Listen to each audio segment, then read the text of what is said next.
Before the maps were drawn in ink, they were drawn in song. Before the fences cut the horizon into squares, the land breathed as a single, living organism, vast and indivisible. I am that breath. I am the voice of the land. I hold the memory of the grass that bowed before the wind, the river that carved the canyon, and the blood that watered the roots of the cedar. I am the witness to the days when the sky was a blanket of infinite blue, unbroken by the smoke of factories, when the only thunder came from the clouds or the hooves of the great herds. Listen now, not with your ears, but with the marrow of your bones. Listen to the story of my children, the first peoples who did not own the earth, but belonged to it. We begin where the heart of the continent beats strongest, in the vast, rolling ocean of grass that the newcomers would one day call the Great Plains. But to the Lakota, the Dakota, and the Nakota, this was not a frontier. It was the center of the world. It was the place where the earth itself exhaled. In the beginning, there was darkness and the safety of the womb. Deep beneath the surface of the Black Hills, the Pahasapa, the heart of everything that is, the ancestors waited. They lived in the Tunken Teepee, the spirit lodge, hidden from the harshness of the sun and the biting cold. They waited for the earth to be ready, and when the time was right, when the grass was green and the water flowed sweet, the trickster spirit Iktomi beckoned them. They climbed through the passageway, the Onia Oshoka, the place where the earth breathes inside. You can still feel it today at Wind Cave, that rush of cool air, the respiration of the mother. They emerged, blinking into the light, led by Tokahe, the first man, but they were not alone. As they stepped onto the surface, they saw the hoofprints of a brother who had gone before them, a brother who would sustain them, clothe them, and house them until the end of days. The Tatanka, the relationship between the Lakota and the buffalo, was not one of hunter and prey. It was a communion of blood and spirit. To kill a buffalo was not a sport, it was a prayer. Imagine the scene. Painted in the golden light of late summer, the grass, waist-high and shimmering, stretches to the edge of the world. The air smells of sagebrush and heated dust. A vibration begins in the soles of your feet, a low hum that grows into a roar. They come, the Black River, millions of them. The bison, with their massive, shaggy heads low to the ground, a tide of muscle and horn that reshapes the landscape as it moves. For the Lakota warrior, riding bareback on a pony, painted with symbols of lightning and hail, the hunt was a dance with death. He did not shoot from a distance with a cold machine. He rode alongside the thundering beast, his leg brushing against the coarse fur, his life hanging on the sure-footedness of his horse and the grace of his aim. When the arrow flew, it was guided by respect. When the great bull fell, the silence that followed was heavy with gratitude. "Grandfather," the hunter would whisper, placing a pinch of tobacco on the muzzle of the fallen giant. "Forgive me. I take your life so that my people may live. Your spirit returns to the great mystery, and your body becomes our strength." Nothing was wasted. The skull became an altar, facing the setting sun, painted with red earth to symbolize the renewal of life. The hide became the teepee, the warm embrace that held the family through the blistering Dakota winters. The sinew became the bowstring. The paunch became the cooking pot. The tail became the fly brush. The tatanka was the walking library of the plains, teaching the people that generosity is the highest virtue.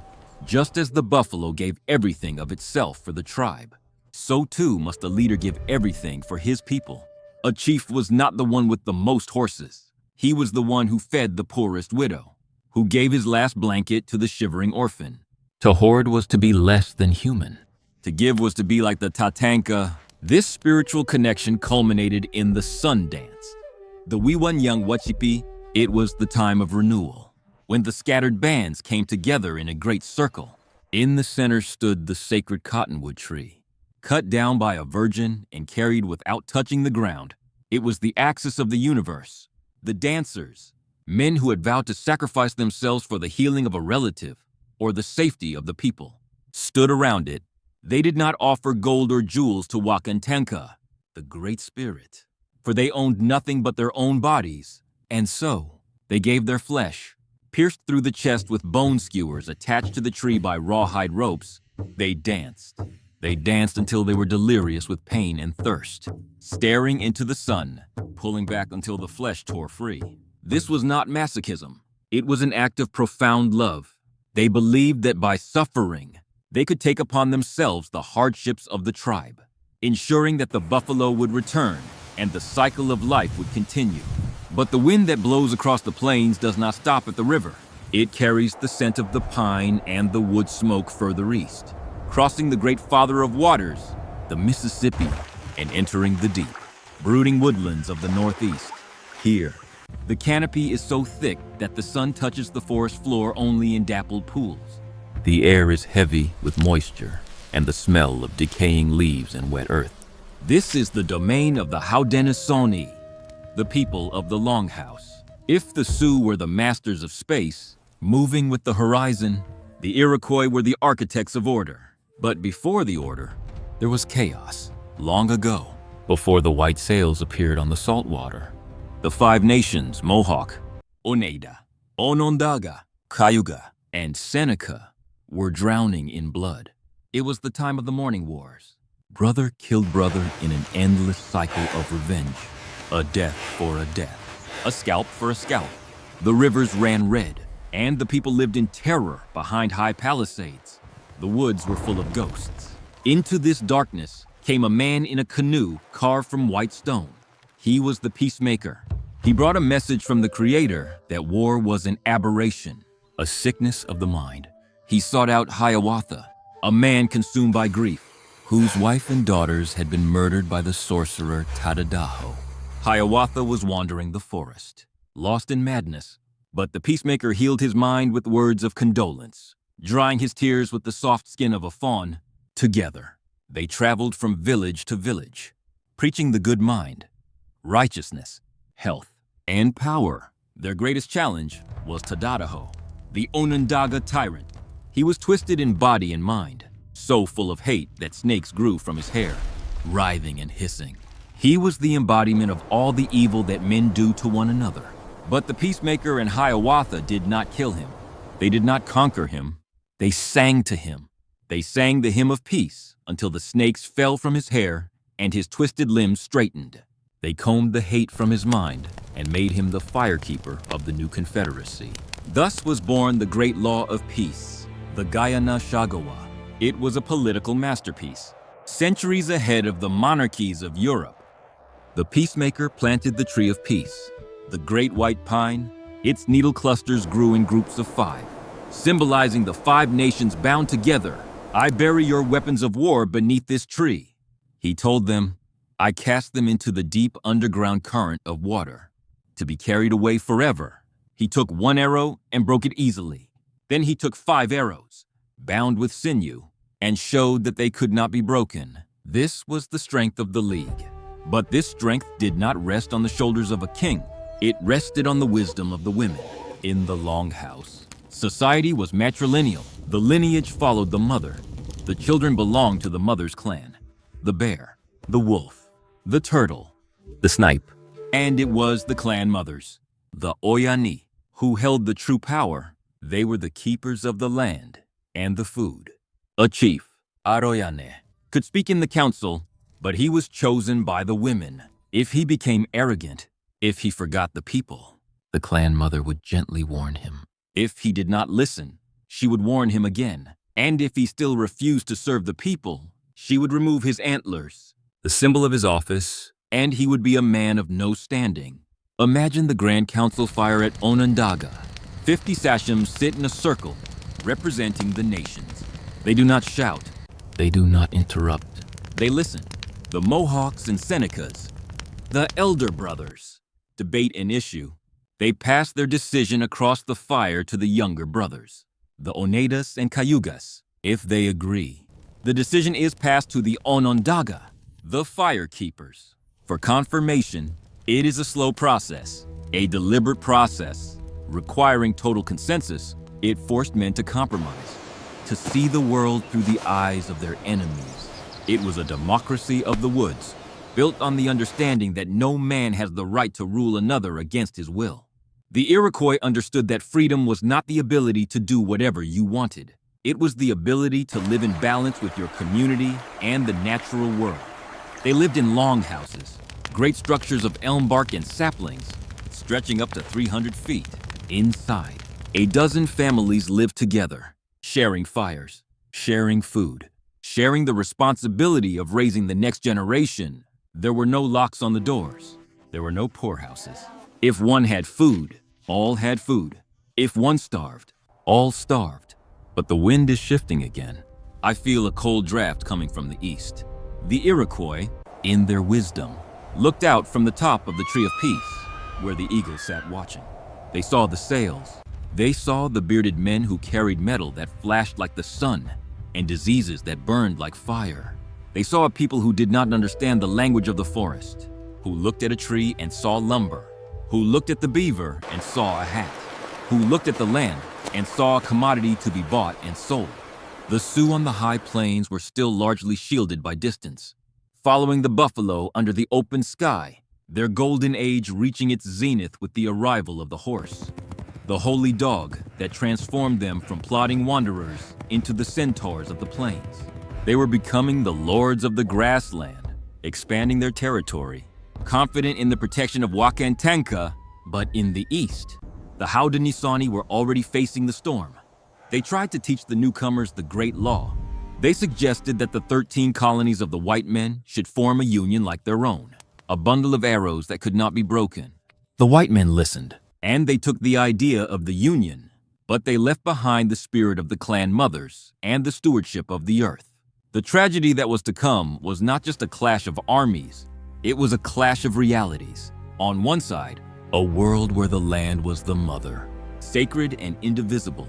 On the other, a world where the land was property, to be fenced, tilled, and owned. The Iroquois League, the great peace that had lasted for centuries, would be torn apart not by its own internal failings, but by the civil war of the white men, the American Revolution. The council fire would be covered. Brother would once again fight brother, forced to choose sides in a war that was not their own. And out on the plains, the iron rails were creeping closer, bringing with them the iron horse that ate the wood and scared the game. The buffalo hunters were packing their heavy rifles. The treaties were being written on paper that would fade, made by men whose promises were as shifting as the wind. But before the darkness falls completely, let us remember the light. Let us hold in our minds the image of the Lakota warrior, arms spread wide to the sun, a living prayer for his people. Let us hold the image of the Iroquois clan mother, standing tall in the doorway of the longhouse, the arbiter of peace and justice. They are the spirit of the North and East. They are the roots and the wings. They are the ancestors who still speak if you know how to listen to the wind in the pines and the rumble of the earth. Do you hear them? The drums are beginning to beat a different rhythm now, a faster, more urgent rhythm. The rhythm of hooves pounding against the dry earth of the southern plains. The rhythm of the Comanche. The wind shifts now. It abandons the cool, pine-scented breath of the northern forests and turns hot, dry, and relentless. It sweeps down from the Rockies, gathering speed across a landscape so flat and vast that a man can see the curvature of the earth. This is the domain of the short grass, the prickly pear, and the merciless sun. It is the southern plains. Here, the earth does not embrace you. It challenges you. It demands a payment of sweat and blood for every mile crossed. Listen, do you hear it? It is not the rumble of the herds this time. It is a sharper, more terrifying sound. It is the drumming of unshod hooves, faster than a heartbeat, synchronized like a single terrifying engine of war. It is the sound of the lords of the plains. To understand the Comanche and the Cheyenne, you must first understand the creature that remade them. For thousands of years, the people walked. They dragged their possessions on travois behind dogs, their world limited by the endurance of their own legs. Then, from the south, came the Spanish, clad in iron, riding beasts that looked like monsters. The people were afraid at first. They called it the spirit dog, the medicine dog. But fear turned to wonder, and wonder turned to mastery. When the horse met the Comanche, history held its breath. The Comanche, the Nemine, were once a small, mountain-dwelling people, the Shoshone, pushing south from the harsh Rockies, hungry and poor. But when they swung a leg over the back of a Spanish Mustang, a chemical reaction occurred that set the southern plains on fire. They did not just learn to ride. They were born to it. A Comanche on the ground was awkward, bow-legged, moving with a rolling gait. But a Comanche on a horse was a centaur, a mythical creature of terrifying grace. They poured into the southern plains like a flood, driving out the Apache, stopping the French, halting the Spanish Empire in its tracks. They created an empire of their own, Comancheria. It had no borders drawn on paper, but every blade of grass from the Arkansas River to the Rio Grande knew who owned it. Picture a Comanche raid under the fullness of the September moon. The Comanche moon. The air is still, the crickets chanting in the dry creek beds. Suddenly, the night explodes. They come not in a line, but in a swarm, screaming the ululating war cry that curdles the blood of the settlers in their sod houses. They ride hanging from the side of their horses, using the animal's body as a shield, firing arrows from under the neck with deadly precision. They can lose 20 arrows in the time it takes a Texas Ranger to reload his pistol once. They were the Spartans of the plains, but wilder. They respected power, puha. They sought it in the solitary places, in the rock formations of the Wichita Mountains, in the lightning that struck the mesquite. They were pragmatic. They did not have the complex, rigid societies of the East or the North. Theirs was a meritocracy of violence and horsemanship. If you could lead, you led. If you could not, you followed or you died. To be a Comanche was to be free, absolute, terrifying freedom. They took captives, Mexican, white, other tribes. And if those captives survived the initial brutality, they were often adopted, becoming Comanche themselves. The tribe was a constantly shifting organism, absorbing the blood of its enemies to make itself stronger. They were the barrier that held back the wave of European expansion for a century and a half. The Spanish missionaries failed. The Mexican army failed. The Texan Republic failed. Only the death of the buffalo would finally break the spine of the Comancheria. But to the north of them, patrolling the lands between the Platte and the Arkansas, rode the Cheyenne, the Tsitsistas, the beautiful people. Their story is one of profound transformation. Once, they were farmers in the Great Lakes region, living in earth lodges, planting corn, making pottery. But the pressure of other tribes and the allure of the buffalo called them west. They abandoned the hoe for the lance. They forgot the safety of the earth lodge for the mobility of the tipi. But they carried the memory of their old order with them. Unlike the fluid, chaotic power of the Comanche, the Cheyenne were disciplined. They were the Romans of the plains. They were governed by the Council of 44, wise peace chiefs who sat in judgment, prioritizing the harmony of the tribe above all else. They possessed two of the holiest objects on the plains: The sacred arrows. mahouts, given to them by the prophet Sweet Medicine, and the sacred buffalo hat, Isiwun. As long as these objects were revered and kept safe, the people would thrive. The Cheyenne warrior societies were legendary. The dog soldiers, the Hotametanioo, were the bravest of the brave. A dog soldier, when the battle turned against his people, would take a long sash made of red trade cloth, pin one end to the ground with a sacred arrow, and tie the other around his waist. He was staked to the earth. He would not retreat. He would fight on that spot until he won, or until he died. He was the living wall between his people and destruction. Imagine the sight of a Cheyenne charge. They were magnificent, their war bonnets trailing eagle feathers that touched the ground, their shields painted with the symbols of their dreams. They fought not just for plunder, but for honor, for counting coup, touching a live enemy with a stick, which was considered braver than killing him. To kill from a distance was easy.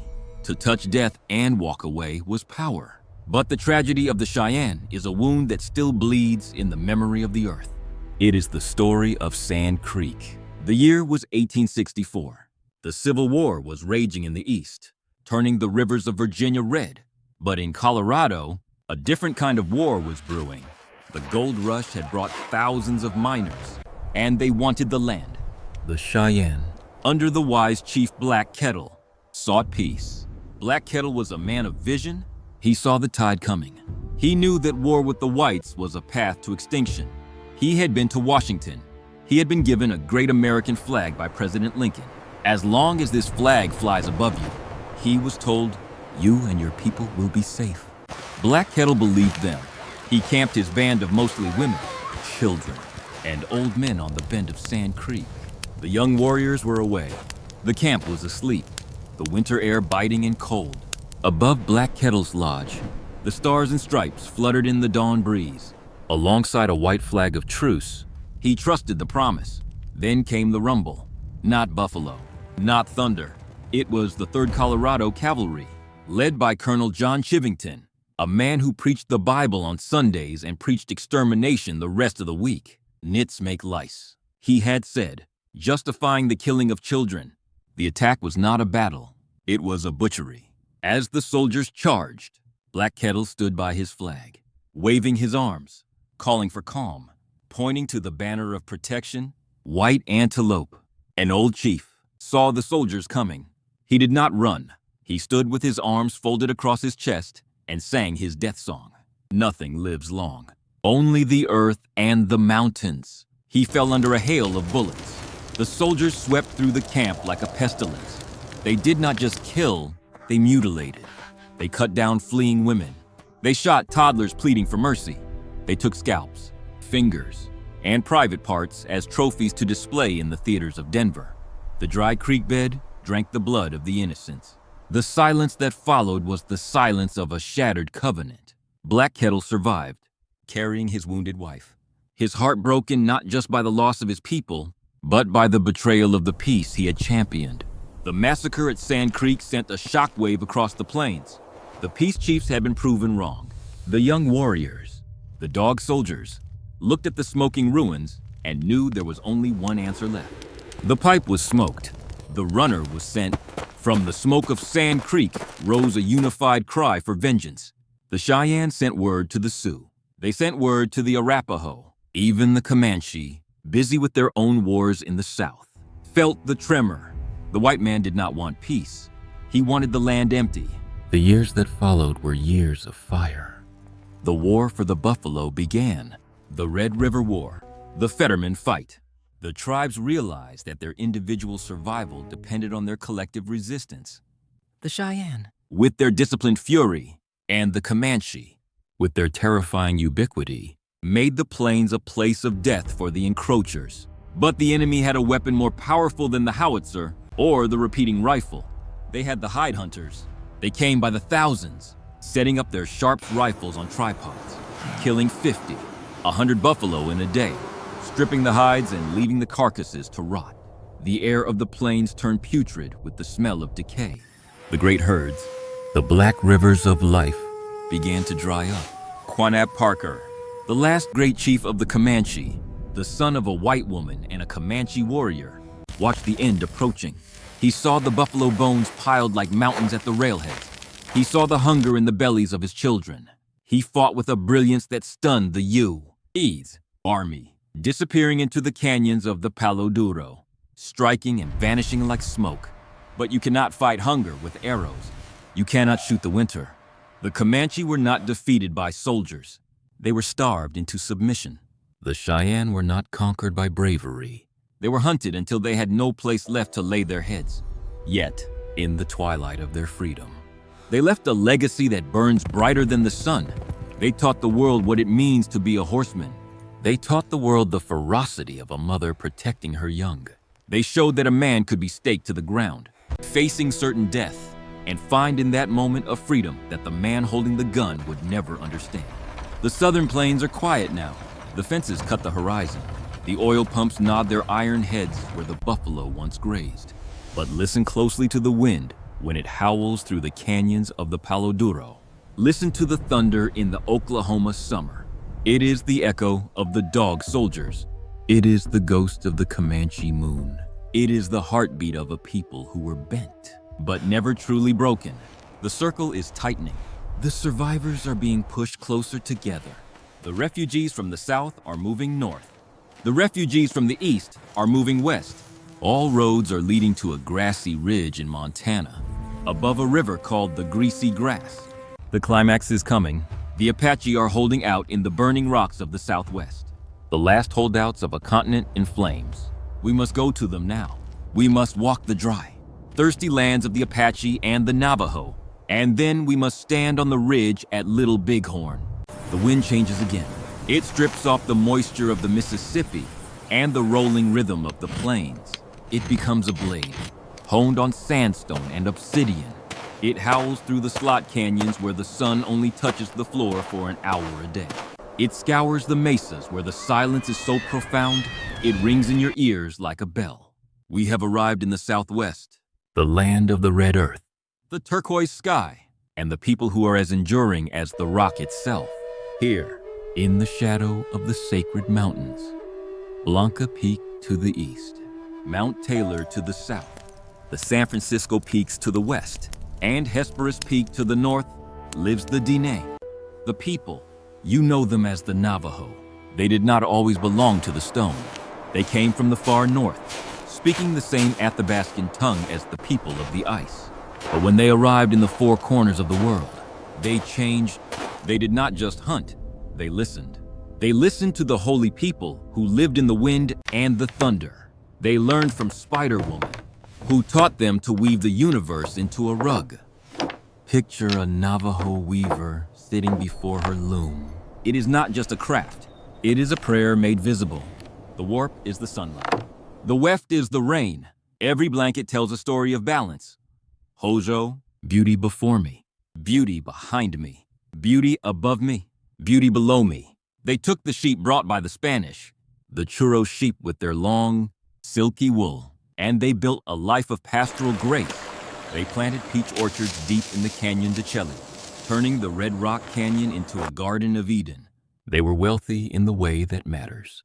They had family, they had sheep, and they had the songs that kept the world in order. But the world was falling out of order. The Americans came with a hunger that could not be sated. They looked at the Canyon de Chelly and saw a fortress to be breached. They looked at the sheep and saw a competitor for the grass. The tragedy of the Diné is written in the dust of the Long Walk. It was 1864, the rope thrower. Kit Carson came not to fight warriors, but to starve a nation. He burned the peach trees, thousands of them. The smell of burning fruit wood, sweet and acrid, hung in the canyon for weeks. He slaughtered the sheep and left them to rot. He scorched the cornfields. When the people were starving, freezing, and broken, they surrendered. Then began the Huelda, the Long Walk. 8,000 men, women, and children were forced to march 300 miles to a desolate flatland called Bosque Redondo. It was a place where the water was bitter and made the children sick. It was a place where nothing grew. Imagine the sound of that march. The shuffling of moccasins wearing through to bare skin. The weeping of mothers who had no milk for their babies. The crack of the soldier's rifle when an old woman fell behind and could not get up.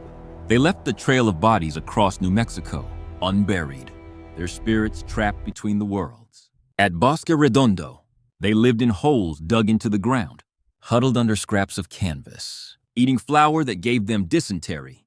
They died by the thousands, but they did not die out. They held on to the Hojo. They sang the songs of the mountains they could no longer see. They possessed a resilience that was not made of flint, but of water, yielding, yet unstoppable. In 1868, a miracle happened. The government realized its mistake. The experiment had failed. General Sherman came to them and offered them land in Oklahoma, the Indian Territory. Barboncito, the great orator, stood up. He did not speak with anger. He spoke with the desperate love of a man for his mother. "We do not want to go to the strange land," he said. "We want to go home. If you send us there, we will die." The heart of the Diné is in the 4 sacred mountains, and they were allowed to go home. They are the only native nation to return to their ancestral lands and expand them. They walked back, their feet lighter with every step, weeping when they saw the peaks of home. They rebuilt their herds. They replanted the peach trees. And decades later, in a supreme irony, their language, the language the government tried to beat out of their children in boarding schools, became the unbreakable code that saved the world in the Second World War. The code talkers used the words for tortoise and potato to direct tanks and artillery. Baffling the enemy, the weapon the white man could not break was the culture he had tried to destroy. But while the Navajo wove their resistance into rugs and silence, their cousins, the Apache, wrote theirs in blood and fire. The Apache were the ND, the people. They were the masters of the impossible terrain.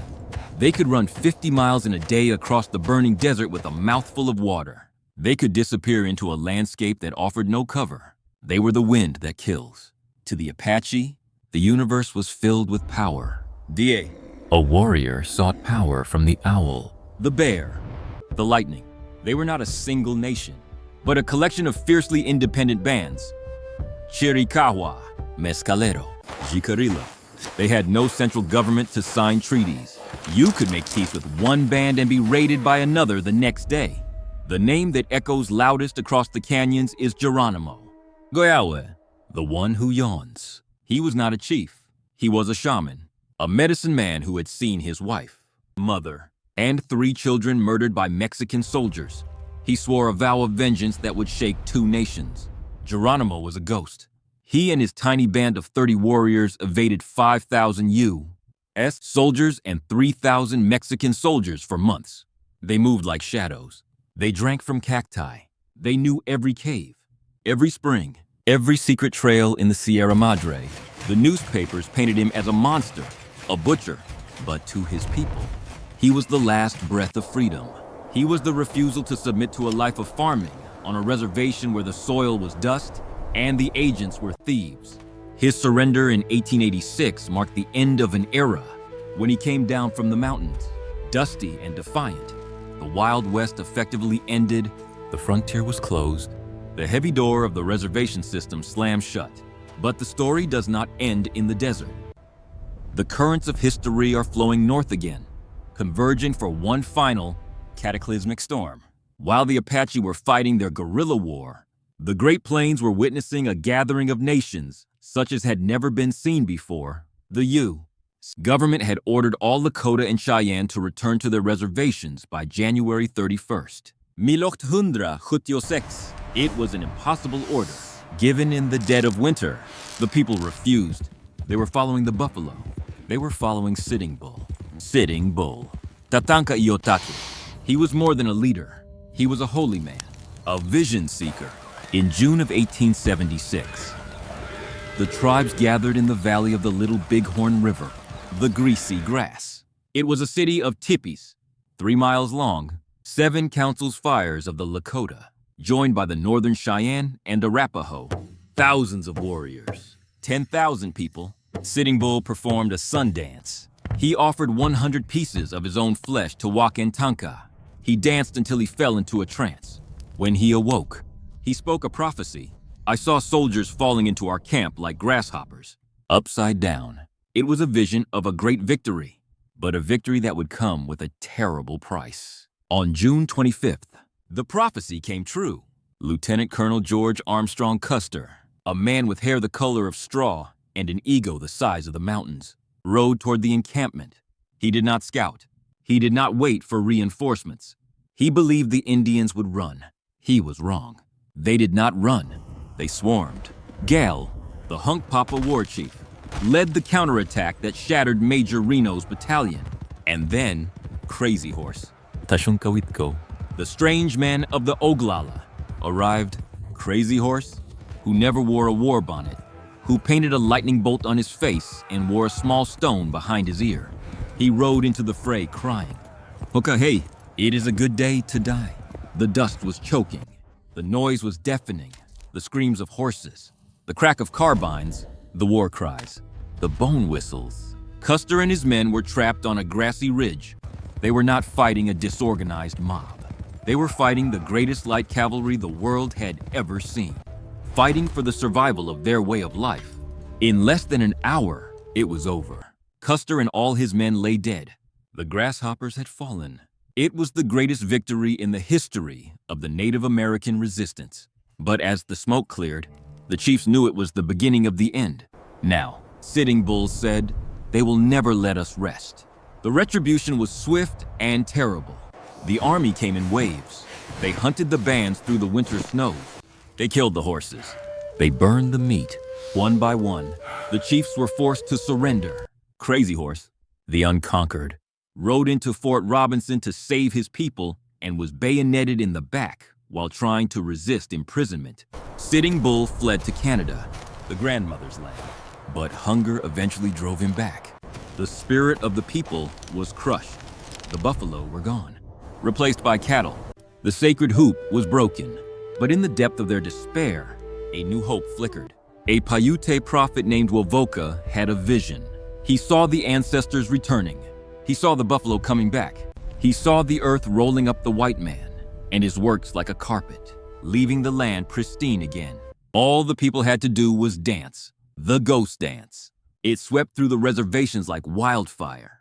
It was a dance of peace, of desperate hope. They made shirts painted with sacred symbols, magpie, cedar, eagle, that they believed would stop the white man's bullets. The agents became terrified. They saw the dancing as a prelude to war. They sent the police to arrest Sitting Bull, fearing he would lead the ghost dancers. In the confusion, the great holy man was shot dead by his own people, the Indian police. The grief was a physical blow. Chief Bigfoot, a leader of the Miniconjou Lakota, was dying of pneumonia.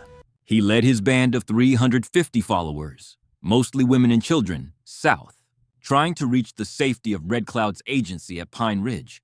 They were intercepted by the 7th Cavalry, Custer's old regiment. They were cold, starving, and terrified. They were herded into a camp at Wounded Knee Creek. It was December 29th, 1890. The air was brittle with frost. The soldiers surrounded the camp with Hotchkiss guns, rapid-fire cannons, positioned on the hills. They began to disarm the warriors. A deaf man, Black Coyote, did not understand the order to give up his rifle. He struggled. A shot rang out, and then hell opened up. The Hotchkiss guns raked the camp, shredding the teepees. The soldiers fired indiscriminately. Mothers were shot with babies on their backs. Children were hunted down in the ravine as they fled. Within minutes, 300 Lakota lay dead or dying on the frozen ground. When the blizzard came the next day, it covered the bodies in a shroud of white. The photographer took the picture that burned into the conscience of history. Chief Bigfoot, frozen in the snow, his hands twisted, his eyes open to a gray sky that had no answers. Black Elk, who was young then, looked back on that day years later and spoke the epitaph of a nation. I did not know then how much was ended. When I look back now from this high hill of my old age, I can still see the butchered women and children lying heaped and scattered all along the crooked gulch, as plain as when I saw them with eyes still young. And I can see that something else died there in the bloody mud, and was buried in the blizzard. A people's dream died there. It was a beautiful dream. The guns fell silent. The wars were over. The fences were built. The children were taken to schools where their hair was cut and their names were changed. Kill the Indian, save the man, was the motto. But listen, put your ear to the ground one last time. Do you hear it? It is faint, but it is there. It is the sound of a drum at a powwow in Denver. It is the sound of a lawyer arguing for water rights in the Supreme Court. It is the sound of a grandmother teaching her granddaughter how to beat a moccasin. It is the sound of a young man singing a rap song in the Lakota language. The dream did not die. It went underground, like the roots of the prairie grass during a drought. the people survived. They survived the smallpox, the whiskey, the bullets, the boarding schools, and the policies of termination. They are still here. I am the voice of the land, and I tell you this, the story is not over. The land remembers everything. The blood that was spilled has watered the roots of a new generation. They are the doctors, the artists, the teachers, and the warriors of a new age. They are the seventh generation that the elders prophesied would restore the hoop. The sun sets on the west, painting the clouds in violent purples and reds, the colors of a bruise, the colors of royalty. The night comes, but the stars are eternal. The ancestral echoes do not fade. They merely wait for you to listen. This is the story of the great native nations. It is a tragedy, yes, but it is also a love song. a love song to the earth, to the sky, and to the indomitable spirit of the human being. Oh,